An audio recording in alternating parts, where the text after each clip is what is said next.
მოგესალმებით მეგობრებო. პატარა ლაივი მინდა ჩავატარო, ამიტომ წინასწარ არ დამიწერია ჯგუფში, ახლა ჩავაგდებ ჩატში და ვეცდები რომ მოგნიშნოთ ყველანი.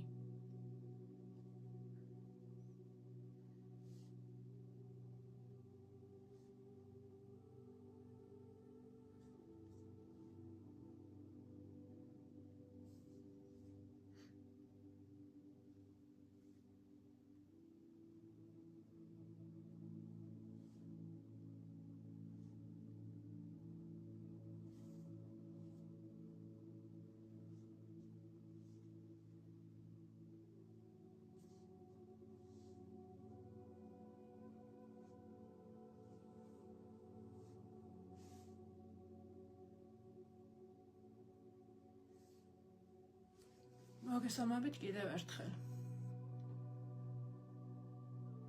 ჩავატარებ მცირე ლაივს, რაც შეეხება ფორმატს, განვიხილავთ ისევ რომელიმე ტექსტს, რომელზეც ასევე ვაწყობ ხოლმე აუდიოებს, თუმცა ამ შემთხვევაში მინდა რომ რომელიმე ტექსტი, რომელიც საინტერესოა, განვავრცოთ ლაივზე. ლაივს ჩამოვდივართ შემდეგ და რა თქმა უნდა, აგეტვირთებათ ვიდეოს სახით, ამიტომ თუ არ იცლება ბევრ ადამიანს, ეს არ არის პრობლემა. შემდეგში შეგიძლიათ უყუროთ და გამოხატოთ, რა თქმა უნდა, კომენტარების ველში საკუთარი აზრი.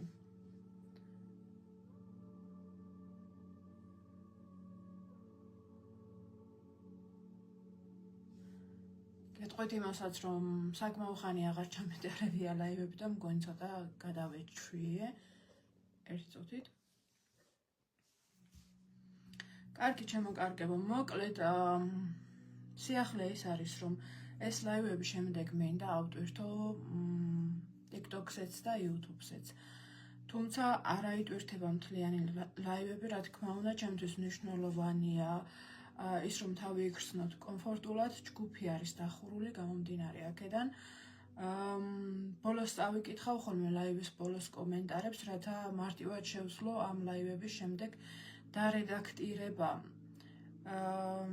და აიტვირთება TikTok-ზე და YouTube-ზე მხოლოდ ჩემი საუბარი. კომენტარებსაც წავიკითხავ ხოლმე, ეგ მომენტი არ იქნება YouTube-ზე და TikTok-ზე, მხოლოდ ჩვენთან ჯგუფში. გამომდინარე იქიდან, რომ ინტროვერტი ადამიანი ვარ მე თვითონაც და არ მიყვარს საჯაროდ ლაივების ჩატარება და ასე შემდეგ, გადავწყვიტე უბრალოდ ჩემს ნაცვლად ფოტო იქნება და უფრო აუდიოს ფორმატი იქნება TikTok-ისთვის და YouTube-ისთვის. მხოლოდ ჩემ ხმას გაიგონებენ ადამიანები. დანახვით, მხოლოდ აქ ჩვენს დახურულ ჯგუფში შეგიძლიათ დამინახოთ, ასე რომ ვთქვათ. ზოგმართ შეიძლება ჩათვალოს რა სისულელეა უბრალოდ. ჩემთვის არ არის ეს ყველაფერი, როგორ გითხრათ. არ მიყვარს მე საჯაროდ გამოსვლა და რაღაცების საუბარი, თუნდაც საკუთარი თავის წარდგენა, რა არ ვიცი, შეიძლება კომპლექსიც არის, უბრალოდ არ მსიამოვნებს ეს ყველაფერი. ხო? ძალიან საინტერესო ტექსტი ვთარგმნე რამდენიმე, რომელზეც აუცილებლად ვაპირებ აუდიოების აწყობას, თუმცა მინდა რომ აქაც აუცილებლად წავიკითხოთ, განვავრცოთ, განვიხილოთ და ასევე გამახარებს, რა თქმა უნდა, თქვენი აზრი. კიდევ ერთხელ შეგახსენებთ, თუ კითხვები გექნებათ, შეგიძლიათ დაწეროთ კომენტარებში, რა თქმა უნდა, თუმცა კომენტარებს წავიკითხავ ლაივის ბოლოს. იმედი მაქვს, კარგად გესმით ჩემი ხმა და უკანა ფონზე მუსიკა ძალიან ხმამაღლა არ არის ჩართული. ერთი წუთით დამელოდეთ და დავიწყებ ეხლავე.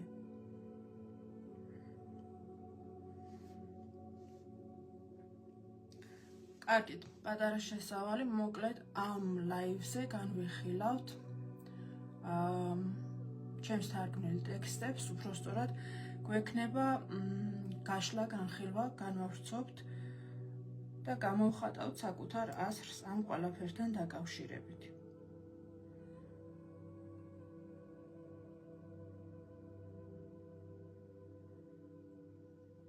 კარგი, მაშასე დავიწყოთ.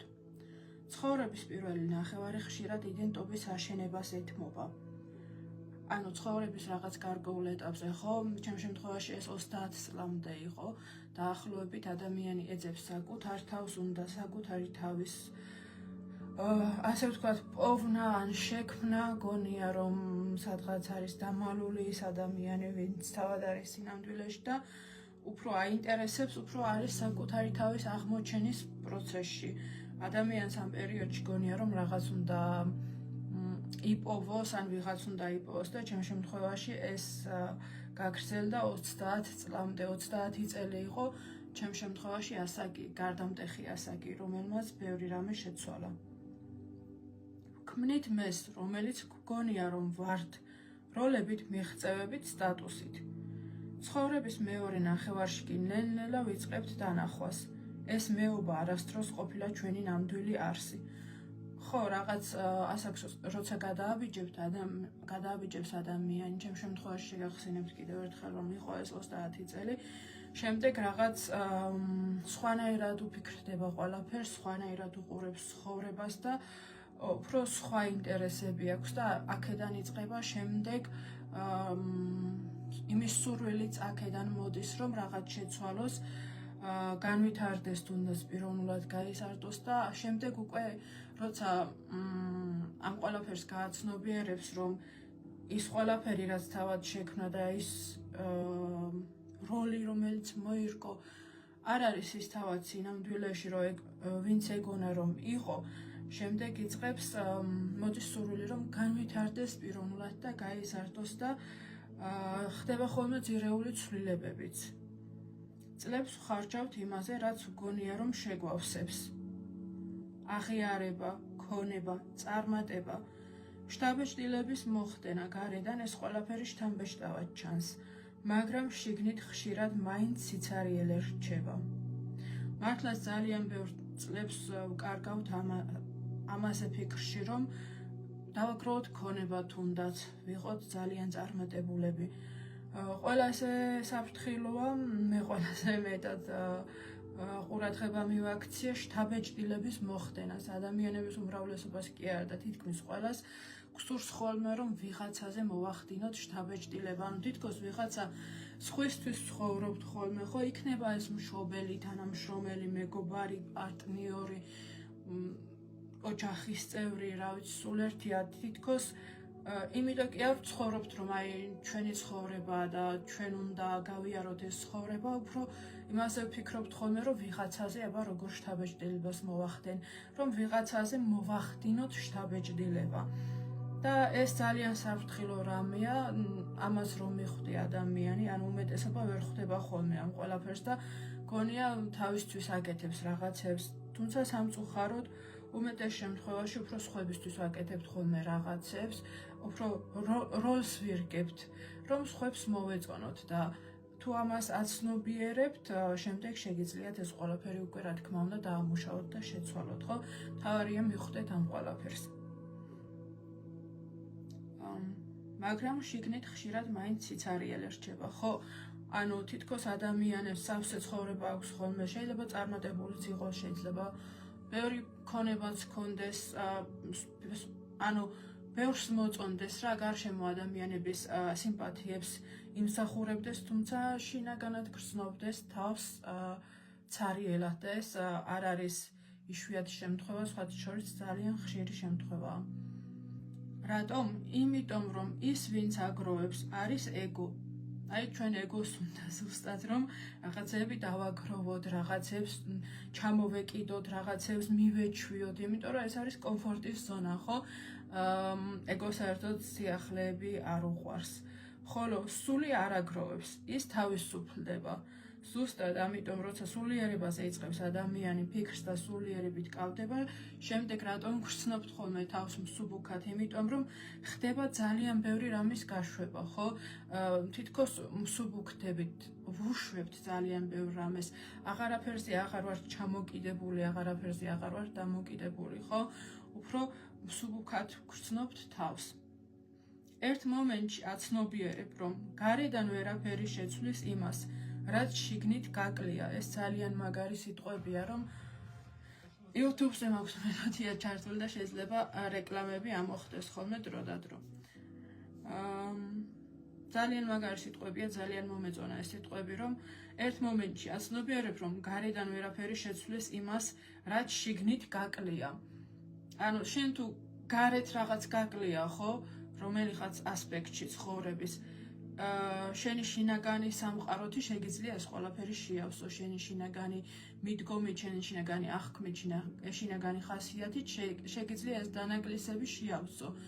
მაგრამ იმ შემთხვევაში თუ შენ შინაგანად გაკლია, ხო, რაღაც ამას გარეგანი ფაქტორებით ვერ ამოივსებ, ეს არ არის შესაძლებელი უბრალოდ. ამიტომ ძალიან მნიშვნელოვანია, რომ შიგნით ადამიანმა ისევ შინაგან სამყაროზე იმუშაოს თავის სულიერებაზე. იმიტომ რომ კიდევ ერთხელ გავიმეორებ, რაც გაკლია შინაგანად, იმას გარეგანით ვერ შეცვლი, იმას გარეგანით ვერ შეავსებ. ეხლა ვატყობ, რომ ცოტა დაძაბული ვარ, გადავეჩვიე როგორც ჩანს ლაივების ჩატარებას. უფრო ხშირად უნდა ჩავატარო. წინასაც თქვი უფრო ხშირად ჩავატარებ მეთქი, თუმცა შემდეგ მომიწია თითქმის მთელი თვე ხამისმენების კეთება და გამომდინარე აქედან ხამისმენებს როცა ვაკეთებ ძალიან დამღლელია და ძალიან მიყვარს, თუმცა ძალიან დამღლელია და ამიტომ ვეღარ მოვიცალე. კარგი, გავაგრძელოთ. ერთ მომენტში აცნობიერებ, რომ გარედან ვერაფერი შეცვლის იმას. ეს წავიკითხე. აღარ ვცდილობ გახდე რაღაც მეტი, რადგან ხვდები უკვე ხარ. ზუსტად ეს არის, რომ აცნობიერებ, უკვე საკმარისი ხარ. ეს არის არსი, რომ თუ გინდა უფრო მეტი გქონდეს, თუ გინდა უფრო მეც მიაღწიო ადამიანმა რაიმე შეცვალო, ხო? ეხლა აწმყოში უნდა მიიღო საკუთარი თავი ისეთი როგორიც ხარ, ხო? და იმის გაცნობიერება, რომ უკვე მთლიანი ხარ, უკვე საკმარისი ხარ და იმ ყველაფრის შეყვარება, ხო, საკუთარი თავის შეყვარება ისეთად როგორიც ეხლა ხარ, არის ძირეული და ძალიან მნიშვნელოვანი პიროვნულობის და განვითარების კუთხით. ამას აქვს ძალიან მართლა დიდი მნიშვნელობა, იმაზე დიდი, ვიდრე შეიძლება ზოგ ადამიანს ეგონოს, იმიტომ რომ ეს არის დედაარსი, რომ საკუთარი თავი უნდა გყავდეს მიღებული ეხლა დღეს, ზუსტად ისეთი როგორიც ხარ, უნდა იყოს საკმარისი საკუთარი თავისთვის, ანუ უნდა მიხვდე იმას, რომ უკვე ხარ მთლიანობა, ხო? უკვე ხარ საკმარისი. უკვე მთლიანობა ხარ. უკვე ცოცხალი ხარ, უკვე დაკავშირებული ხარ ყველაფერთან. ცხოვრება პასუხობს გახსნილობას და გულწრფელობას. გახსნილებას და გულწრფელობას და დავამატებ მიმღებლობა არის ძალიან მნიშვნელოვანი. იგივე გახსნილობა შეიძლება გავაიგივოთ გახსნილობა და მიმღებლობა არის ძალიან მნიშვნელოვანი. როცა შენი განსრახვა ნათელია და უშვებ კონტროლს იმაზე თუ როგორ უნდა განვითარდეს ყველაფერი.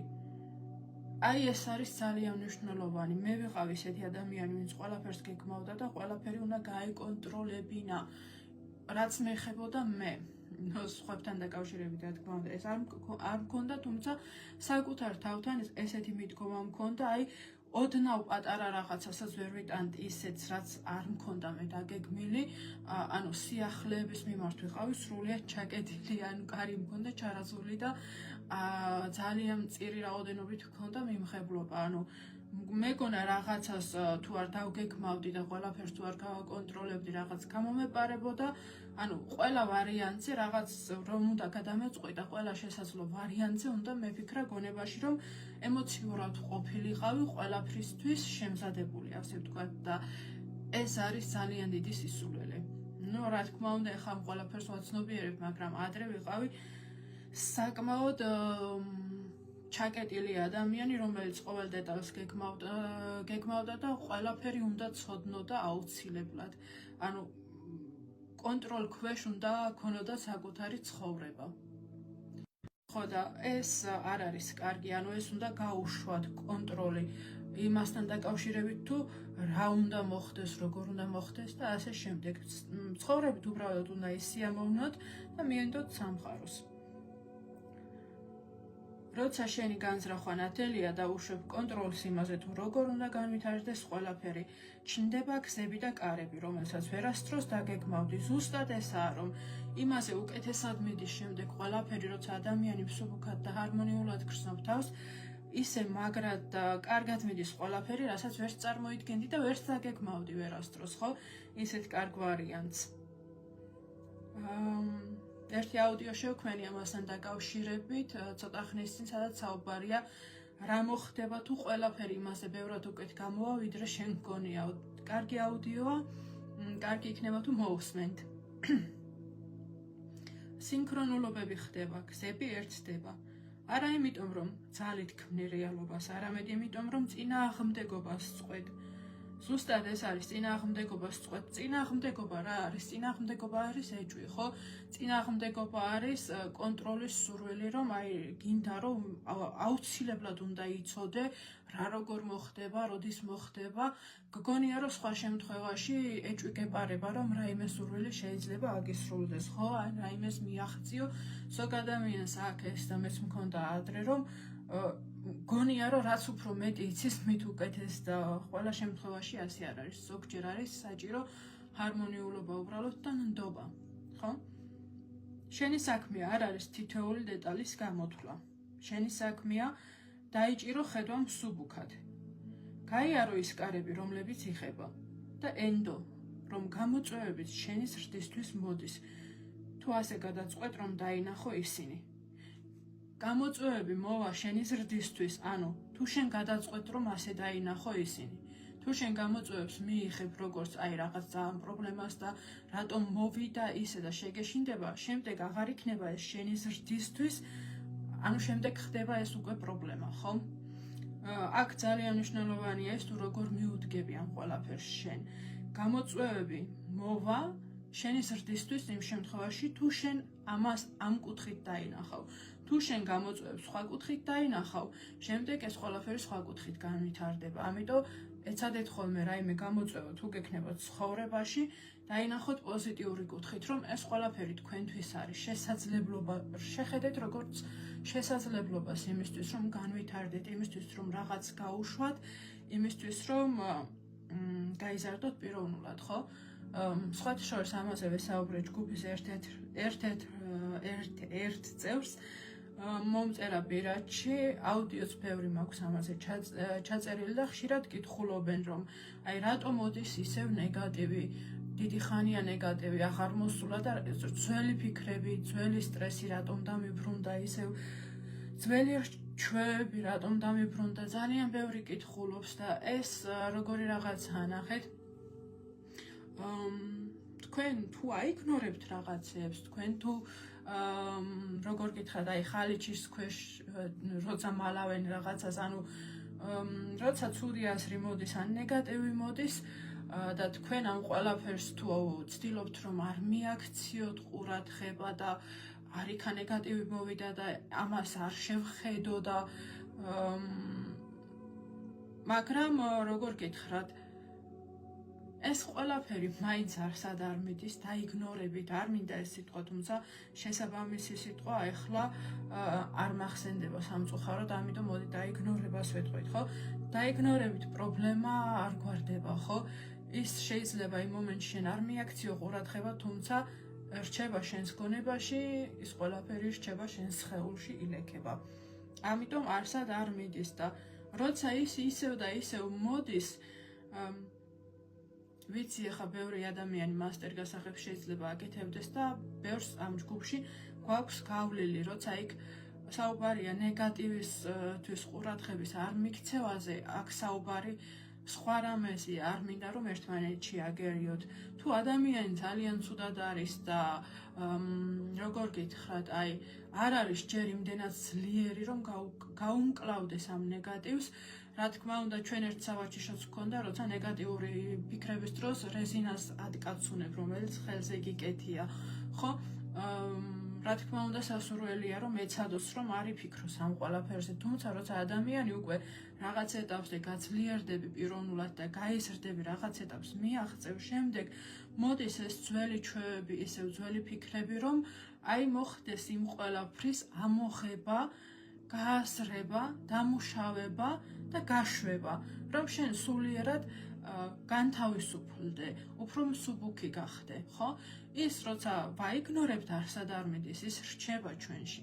თუმცა ამასაც ძალიან ფრთხილად უნდა მიუდგეს ადამიანი ყველა საფეხურზე პიროვნებისთვის და განვითარების არ შეუძლია ადამიანს ამ ყველაფერს გაუმკლავდეს, ამიტომ თავიდან კი სასურველია რომ არ მიაქციოს ყურადღება, უბრალოდ ეცადოს რომ არ მიაქციოს ყურადღება. თუმცა როცა ადამიანი ცოტა ფსიქოლოგიურად უკვე ძლიერდება, არის უფრო ძლიერი პიროვნულად, მას უკვე შესწევს საშუალება, რომ ის ყველაფერი უფრო სხვანაირად შეხედოს იმ ყველაფერს, დაამუშავოს გონებაში და მოხდეს შემდეგ ამ ყველაფრის გაშვება, ხო? ამიტომ ბრუნდება ხოლმე ის ძველი ნეგატივი, რომელიც არის ადამიანში დალექილი და რომელიც არის შენახული გონებაში და ორგანიზმში, რომ ის ადამიანი იმისთვის არის უკვე მზად, რომ ეს ყველაფერი გაუშვას, დაამუშავოს და გაუშვას. მთავარი ამ ყველაფერს მიხვდეს და ყოველ ჯერზე როცა ასეთი რაიმე მოხდება, ასეთი გამოწვევა მოვა და თუ ადამიანი გააცნობიერებს რისთვის მოდის და თუ ადამიანი გააცნობიერებს რომ ეს რაღაცა ცუდი კი არ არის, ეს არის შესაძლებლობა, ხო? ყოველ ჯერზე როცა მოახერხებს ამის დამუშავებას და გაშვებას, ადამიანი უფრო და უფრო მეტად იზრდება და ამ ყველაფერს თავადაც ამჩნევს, ხო? ეს რაც შეეხებოდა გამოწვევებს, ანუ ისე კი არ უნდა შეხედოთ როგორც რაღაც ძალიან დიდი და პრობლემა და არიქა, არა, ეს არის შანსი, ეს არის შესაძლებლობა და როცა ადამიანი რაღაც გარკვეულ ეტაპზე არის პიროვნულობის და განვითარების და რაღაც გარკვეულ საფეხურს მიაღწევს, ასე ვთქვათ, ხო? შემდეგ იმ გამოწვევებს და ასე შემდეგ სირთულეებს ხვდება რისთვის მოდის და შეუძლია პანიკაში კი აღარ ვარდება და არიქა და ეს რატომ? არა, კითხვის ნიშანს სვავს, რომ აბა რა უნდა ვისწავლო, ეს ხო ჩემი უკეთესობისთვის არის, აბა ეს როგორ უნდა გამოვიყენო დადებითად და თუ შეუძლია ადამიანს ამ ყველაფერს შეხედოს სიყვარულით, შეხედოს გაგებით და მადლიერება გამოხატოს იმისთვის, რომ ასეთი შესაძლებლობა მიეცა, ხო? შემდეგ ხდება ამ ყველაფრის ამოხება და გაშვება სიყვარულით. ამიტომ თუ მოგივათ ისევ ზოგჯერ შეიძლება ადამიანს ძალიან ნეგატიური აზრებით მოუვიდეს და არ უნდა იფიქროთ არავითარ შემთხვევაში, რომ ეს იმას არ ნიშნავს, რომ თქვენ რაიმეს არასწორად აკეთებთ, ან არ მუშაობთ საკმარის, ან ასე შემდეგ. პირიქით, ეს არის შესაძლებლობა, რომ კიდევ უფრო გაიზარდოთ, კიდევ უფრო განვითარდეთ. მგონი გასაგებად აგიხსენით, იმედი მაქვს გასაგებად აგიხსენით. და ბოლოს ყოველთვის რჩება ორი არჩევანი, შიში ან სიყვარული. ანუ ადამიანს ყოველთვის ორი არჩევანი აქვს. ან შიში, ან სიყვარული, ძალიან მარტივია, ხო? რომელ არჩევანსაც გააკეთებს, რომელ გზასაც აირჩევს, შემდეგ ისე წარიმართება ყველაფერი. აირჩიე სიყვარული, და ნუ მისცემ შიშს უფლებას, მოგწყვიტოს იმ შენს მხარეს, რომელიც უსაზღვროა და თავისუფალი. ხო, ანუ შიშს თუ აირჩევთ, მაშინ თავისუფლებას მოწყდებით, ხო? და იმ უსაზღვრო შესაძლებლობასაც, რომელიც გიბოძათ სამყარომ და უფალმა, ხო? ამიტომ არ უნდა აირჩიო შიში. იმ მხარეს, რომელიც რეალურად ხარ. საქმე იმაშია, რომ ზოგმა შეიძლება ეხლა თქვას, რომ კი, სათქმელად მარტივია, როგორ უნდა მოვერიო შიშს და ასე შემდეგ, თუმცა მნიშვნელოვანია, ანუ არ არსებობს ადამიანს რაღაცის არ შეეშინდეს, როგორი განვითარებულიც არ უნდა იყოს პიროვნულად და ასე შემდეგ, ყოველთვის შეიძლება რაღაცა პატარა ჩავარდნო, ყველას აქვს ხოლმე და ადამიანები ვართ ბოლოს და ბოლოს რობოტები ხო არა, ეს სულაც არ ნიშნავს რაიმე ცუდ, შეიძლება რაღაცის მომენტალურად შეგეშინდეს, თუმცა მე გეტყვით, რომ მთავარია შიშის მიუხედავად მაინც გაბედულად იმოძრაოთ წინ. ანუ იაროთ წინ და იაროთ თქვენი მიზნებისკენ, საკუთარი თავისკენ, ხო? ეს იმას არ ნიშნავს აქ შიშის სიყვარულის არჩევა არ ნიშნავს იმას, რომ საერთოდ აღარ შეგეშინდებათ, თუმცა ძალიან მნიშვნელოვანია, რომ მიუხედავად ყველაფრისა, ყოველთვის იაროთ წინ. ნელი ტემპით, სწრაფი ტემპით არ აქვს მნიშვნელობა, პატარა წინ გადადგმული ნაბიჯით წინ გადადგმული ნაბიჯია, ხო? და ერთი წინ გადადგმული ნაბიჯით წინ გადადგმული ნაბიჯია, ამიტომ მთავარია არ გაჩერდეთ ერთ ადგილზე, არ გაიყინოთ და იარეთ ყოველთვის წინ. ერთი წუთით.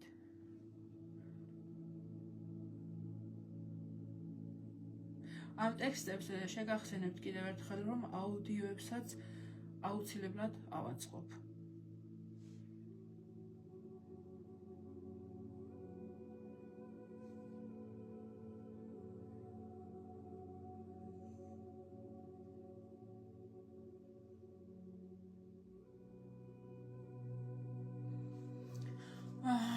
მობილური ჯდება, არ ვიცი მეორე ტექსტის წაკითხვას მოვასწრებ თუ არა და განხილვას. კარგი, მოდი ვეცდები. თუ შევატყვე რომ ძალიან დაჭდა, შემდეგ გავთიშავ ლაივს.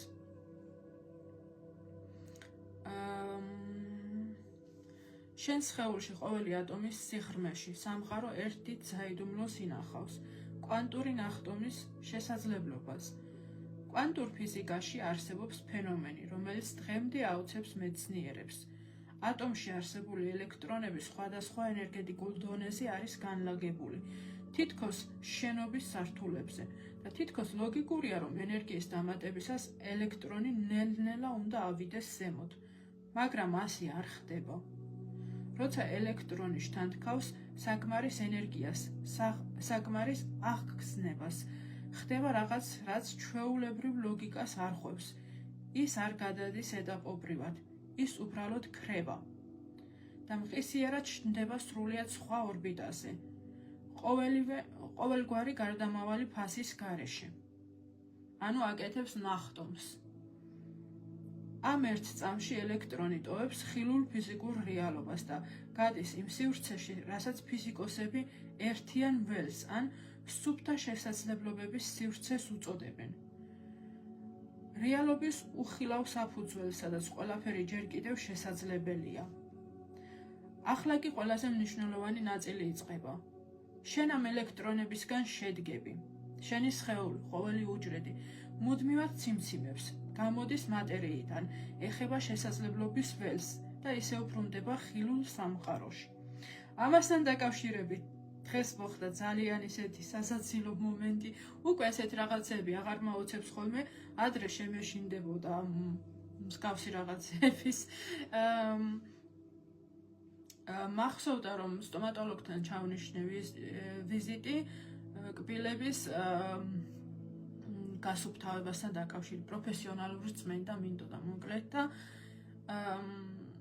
დღეს ვფიქრობდი კი ვისვენებ, მაგრამ ძალიან გადავიღალე ბოლო პერიოდში და ძალიან მეზარებოდა, ასე ვთქვათ, წასვლა და ფურცელი ვეღარ ვიპოვე, სადაც მე დაწერილი მქონდა, როდის უნდა მივსულიყავი სტომატოლოგთან და დღეს ვფიქრობდი, რომ ნეტა როდის მაქვს ეს ტერმინი მეთქი, თან მეზარებოდა ძალიან და უნდა დავრეკო და გადავდო მეთქი და გავიფიქრე თუ არა, ეს ერთი წუთიც არ იყო გასული ზუსტად, არ გატყუებთ, ერთი წუთიც არ იყო გასული და ხედავ მირეკავენ ტელეფონზე და დავხედე და ეს სტომატოლოგიური კლინიკიდან მირეკავდნენ კი არა და კაბინეტიდან თუ როგორც ქვია და მეუბნება ეს მიმხებში გოგო ვინცის რომ ბოდიშიო ქალბატონო თეონა სამწუხაროდო დღევანდელი ეს ტერმინი უნდა გადავდოთ, იმიტომ რომ ექიმი არის ავადო, ანუ თუ შეიძლებაო ძალიან დიდი ბოდიშის მოხდით, რომ სხვა დღეს გადავიტანოთო და კი რა თქმა უნდა მეთქი და ცოტა კი გაუკვირდა. ამიტომ როცა განვითარდებით პიროვნულად და გაიზრდებით ცოტა მაინც, ანუ როცა იმუშავებთ საკუთარ თავზე, შემდეგ ძალიან მარტივად სრულდება თქვენი თუნდაც ფიქრები და თუნდაც სურვილები, ხო? ასე იცხოვრებთ შემდეგ ყოველდღიურად. ეს პატარა ყოველდღიური მაგალითი მინდოდა მომეყოლა, ანუ ესე ხდება ხოლმე, როცა რაიმე მინდა, თხოვნაც არ მიწევს ხოლმე, აქეთ მთხოვენ. და ამაზე ყოველთვის მეხიმება, რომ რანაირად, ანუ მე მინდა ხო რაღაც და თხოვნაც არ მიწევს, ისე ეწყობა ყველაფერი, რომ პირიქით აქეთ მთხოვენ ხოლმე და იმის გაკეთებას მთხოვენ, რაც მე მინდა რომ გავაკეთო, ანუ ხვდებით? თხოვნაც არ მიწევს მე თავად. ხო და ეს არის ზუსტად სინქრონულობები და შესაძლებლობები, ანუ როცა რაღაც საფეხურს მიაღწევთ პიროვნულობის და განვითარების შემდეგ სამყარო ისე დაალაგებს ყველაფერს, როგორც თქვენ გინდათ და ისე დაალაგდება და აეწყობა თქვენ ცხოვრებაში ყველაფერი და ეს აღარ გახდება რაღაც ისეთი მოულოდნელი და ასე შემდეგ, ეს გახდება თქვენი ყოველდღიურობა, ასე შეგვნით თქვენს ცხოვრებას. და როგორც ელექტრონი ნახტომს მხოლოდ მაშინ აკეთებს, როცა მისი ენერგია იცვლება, ზუსტად ასე იცვლება შენი ცხოვრებაც. ზუსტად შენი ცხოვრება რომ შეიცვალოს, უნდა შეიცვალოს პირველ რიგში ადამიანის ენერგია, ხო? ანუ შენი როგორც ადამიანის ენერგია. თუ იგივე ენერგიას ედარჩები, არაფერი არ შეიცვლება, შენ რამდენი პოზიტიური აფირმაციებიც არ უნდა იცახო და შენი ენერგეტიკა თუ იგივე დარჩა, თუ იგივე ვიბრაციებზე ხარ, არაფერი არ შეიცვლება, ხო? რაღაცა რომ შეიცვალოს, უნდა შეიცვალოს პირველ რიგში ვიბრაციები, ენერგია, ხო, ადამიანის. ცვლილება არ მოდის ნელ-ნელა, მხოლოდ ძალისხმევით. ნამდვილი ტრანსფორმაცია ხდება იმ წამს, როცა შენი ენერგია იცვლება, როცა იცვლება შენი ემოციური მდგომარეობა, შენი ფოკუსი, შინაგანი ვიბრაცია, ანუ ზუსტად ის, რაც ეხლა ხანს თქვი, ხო? თუ გინდა ადამიანს ცვლილებები, უნდა შეცვალო შენი ვიბრაციები, უნდა შეცვალო შენი ენერგია. ამის გარეშე არ მოხდება ცვლილებები, თუნდაც სურვილების ასრულება, ხო? ამ დროს შენ არ უმჯობესდები, შენ არ აგრძელებ ძველ გზას უკეთეს ვერსიად, შენ უბრალოდ ხტები. ტრანსფორმაციას დრო არ სჭირდება, მას ენერგია სჭირდება. როცა შენი შინაგანი მდგომარეობა გაცდება ძველ საკუთარ თავს, შენ აღარ ერგები ძველ რეალობას და მაშინ როგორც ელექტრონი შენ ქრები ძველი მდგომარეობიდან და მყისიერად ჩნდები ახალში. ეს არის კვანტური ცვლილება, არა პროგრესი, არამედ გადასვლა. და როცა ამისთვის მზად იქნები, შენ აღარ ეცდები გახდე ვინმე სხვა. შენ უბრალოდ გახდები ახალი რეალობა. ამ ყველაფერს მე აღარ განვავრცობ, იმიტომ რომ მიჯდება მობილური, ამ ყველაფერთან დაკავშირებით გამახარებს ძალიან თქვენი აზრი კომენტარებში. როცა ავტვირთავ ამ ვიდეოს თავიდან, სამწუხაროდ ლაივები ეშლება ხოლმე ერთ თვეში, აქედან გამომდინარე მიწევს ხოლმე რომ ჩამოვტვირთო და ავტვირთო თავიდან. თუმცა თავიდან ავტვირთული ლაივი აღარ არის უკვე ჩვეულებრივი ვიდეოა, ხო? თუმცა სულ არაფერს ჯობია, ხო? დაგვრჩება მაინც ისე ჩვეულებრივი ლაივი რომ დავტო და არ ავტვირთო ვიდეოს ფორმატში, წაიშლება ერთ თვეში და აღარ იქნება საერთოდ, ამიტომ შემდეგ ლაივს ვშლი ხოლმე, იმიტომ რომ ლაივის ვიდეოს ვტვირთავ, ასე ვთქვათ. ამ ყველაფერს შემდეგ აუცილებლად დავამუშავებ და იქნება YouTube-ზეც, საიდანაც შეგიძლიათ გადასიარებაც და იქნება აუცილებლად TikTok-ზეც. და გამახარებს, რა თქმა უნდა, კომენტარების ველში თქვენი აზრიც, აი ყველაფერთან დაკავშირებით ბოლოს რაც წავიკითხე, თუმცა მგონია რომ ძალიან გასაგები იყო და ძალიან აზრობრივად საღად იყო ჩამოყალიბებული, თუმცა იყო მეცნიერულ დონეზე ახსნილი, ხო? თუმცა ამის მიუხედავად მაინც მარტივად იყო ახსნილი, მინდა აღვნიშნო ეს ყველაფერი. თავი და ის არის რომ შენ უკეთესი კი არ ხდები ან როგორ გითხრათ, შენი ძველი მეს გაგრძელება კი აღარ ხარ, ანუ შენ ცვლი რეალობას, ანუ სხვა რეალობაში ხარ, ხო, ადამიანი და თუ გინდა სხვა რეალობაში იცხოვრო, თუ გინდა სხვანაირი ცხოვრება გქონდეს, ამისთვის აუცილებელია რომ ადამიანმა შეცვალო შენი ვიბრაციები, შეცვალო შენი ენერგეტიკა, ხო? ზოგი იცახეს ხოლმე რომ აი სურვილების ასრულება უჭიანურდება და რატო არ სრულდება ჩემი სურვილები, იმიტომ რომ გეტყვით რომ თუ გიჭიანურდებათ სურვილების ასრულება, ესე იგი არ ხარ თქვენი სურვილის შესაბამის ვიბრაციებზე და ჯერ კიდევ სამუშაო გაქვთ, ხომ? სამუშაოში იმას გულისხმობ, არ იქა და ბევრი მედიტაცია და ასე შემდეგ კი არა. მუშაობა არის ის ყველაზე დიდი მუშაობა ჭირდება იმას, რომ ადამიანმა შეხედოს ყველაფერს მსუბუქად და მარტივად და ისწავლოს ნდობა. ამაზე დამჭირდა მე ყველაზე ბევრი მუშაობა და მგონი ადამიანების უმრავლესობასაც ამასთან მიმართებაში ჭირდება ყველაზე მეტი მუშაობა პიროვნული ზრდის და განვითარების გზაზე, რომ ისწავლოს მიმღებლობა, ნდობა და შეხედოს ყველაფერს მსუბუქად. როცა ამას მოახერხებთ, ხო, შემდეგ ძალიან მარტივად აისრულებთ სურვილებს. ეს ორი ტექსტი, რაც წავიკითხე, შინაარსობრივად ერთმანეთსაც რაღაცნაირად მგონია, რომ ავსებთ. ამიტომ მე კმაყოფილი ვარ, მგონია, რომ კარგი შერჩეული ტექსტები იყო. დიდი ხანი არც მირჩევია, უბრალოდ როცა თარგმანი გავაკეთე, თქვი რომ გუშინ გავაკეთე, ამ ორ ტექსტს განვავრცობდი და ამ ორ ტექსტზე ვისაუბრებდი უფრო მეც მეთქი და ამიტომ ავარჩიე. მეგობრებო, იმედი მაქვს საინტერესო იყო, იმედი მაქვს გასაგები იყო. შევიხედავ ახლა რაიმე კომენტარები ან კითხვა ნორმალური მოვლენა, ანუ იმას დავამატებ კიდე, რომ პიროვნული ზრდის და განვითარების გზაზე როცა არის ადამიანი, რამდენიც არ უნდა იმუშაოს საკუთარ თავზე, სისულელია იმის თქმა, რომ და არარეალურია და ტყუილია იმის თქმა, რომ ნეგატივი აღარასდროს აღარ მივა მასთან, ან ძველი ჩვევები აღარ შეეწუხებს, ან ძველი ფიქრები აღარ შეეწუხებს. არა, უბრალოდ ერთადერთი ცვლილება ის არის, რომ ადამიანი ამ დროს თავად არის შეცვლილი, მისი აღქმაა შეცვლილი და სხვანაირად აღიქვამს უბრალოდ. ისე როგორც ადრე პანიკურად, მძაფრად და შიშით აღარ აღიქვამს, უბრალოდ სხვანაირად აღიქვამს. და ეს გამოწვევები კიდევ ერთხელ გეტყვით, თუნდაც ნეგატივი, იმიტომ მოდის იმისთვის, რომ მოგცეთ შესაძლებლობა, ანუ შესაძლებლობაა თავად, რომ განვითარდეთ უფრო მაღალ საფეხურზე ახვიდეთ, უფრო მაღალ ვიბრაციებზე ახვიდეთ, ხო? თავარია ამ ყველაფერს თქვენ როგორ შეხედავთ. თუ მიიღებთ ისე როგორც შესაძლებლობას, იქნება შესაძლებლობა. თუ მიიღებთ ისე როგორც რაღაც ძალიან დიდ პრობლემას და არ იქა და ეს როგორ დავემართა და ეს როგორ მოვიდა, ხო? მაშინ აღარ იქნება ის შესაძლებლობა და გახდება უკვე პრობლემა. ამიტომ აღქმაზე ყველაფერი დამოკიდებული და მიდგომაზე. თუ როგორ უდგებით თქვენ ამ ყველაფერს თავად, ხო? ამიტომ ნუ შეგაშინებთ თუნდაც ის ნეგატიური ასრი თუ მოგივათ, ხო? ან რაიმე ჩვევა თუ შეგაწუხებთ ძველი ნეგატიური, ხო?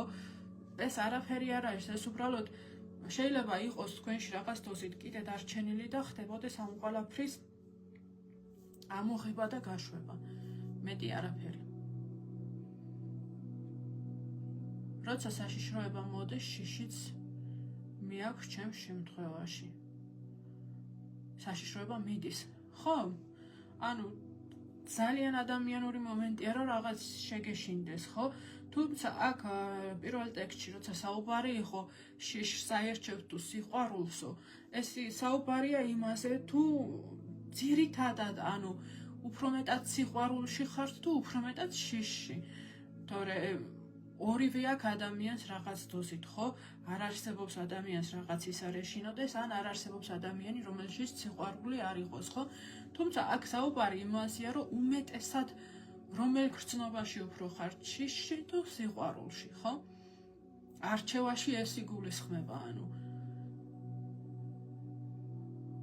თორე ის რომ სიყვარული აირჩიოთ არ ნიშნავს იმას, რომ საერთოდ აღარაფრის აღარ შეგეშინდეთ და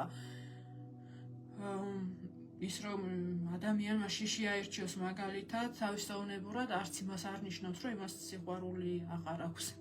უბრალოდ ეს თეორიულად იყო ნათქვამი რა, უფრო ზოგადად იყო ნათქვამი, რომ ზოგადად ადამიანი უმეტესად უფრო რომელი გრძნობით ცხოვრობს, უფრო მეტად სიყვარულით თუ უფრო მეტად შიშით.